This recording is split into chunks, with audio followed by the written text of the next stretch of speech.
இருக்கிறார். அதில் என்ன அப்படின்னா அவர் முருக பக்தர், பயங்கரமான முருக பக்தர். அதனால தான் சிவகுமார் அண்ணன் பேரும் பழனிசாமி, இவங்க இது கார்த்திக் பேரும் கார்த்தி, அதுக்கப்புறம் அவருடைய பேர் வந்து சரவணன், இவர் சூர்யாவுடைய பேர் சரவணன். 3 பேரும் முருகனுடைய பெயரை வைத்திருந்தார்கள். இப்படிப்பட்ட ஒரு அற்புதமான மனிதர் சமீப காலமாக ஒரு 100 ஆண்டுகளுக்குள் பிறந்து இப்படியெல்லாம் வாழ்ந்து மறைந்திருக்கிறார். அவருடைய பையன் சிவகுமார் வந்து இன்றைக்கு மிகப்பெரிய அளவில் இருக்கிறார். அவர் அப்பா வந்து தன்னுடைய 33ஆவதில் மரணம் அடைந்து தன்னுடைய ஆயுசு நாட்டில் எவ்வளோ வாழ்வாரோ அந்த ஆயுசை சிவகுமார் அண்ணனுக்கு கொடுத்து விட்டு அவர் போய்விட்டார்.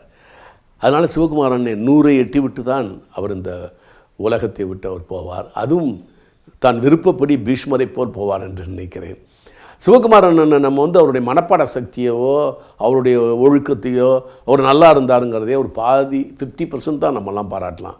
50% ஜெனட்டிக்கலாக அவங்க அப்பாட்டிருந்து வந்தது. அவங்க அப்பா தான் அவ்வளோ பெரிய மனப்பாட சக்தி. இவருக்கு என்ன மனப்பாட சக்தி? அவ்வளோ திருப்புகளை மனப்பாடம் பண்ணக்கூடிய அளவிற்கும் எதிர்காலத்தை உரைக்கக்கூடிய அளவிற்கு அவர் மிகப்பெரிய ஒரு ஞானி, ஒரு ESP பவர் உள்ளவர். அப்படிப்பட்ட ஒரு ஒப்பற்ற மனிதர் நம்முடைய வாழ்ந்து, அதுவும் எங்கள் திரையுலகத்தில் இருந்தார் என்பது எனக்கெல்லாம் மிக மிக பெரிய பெருமை.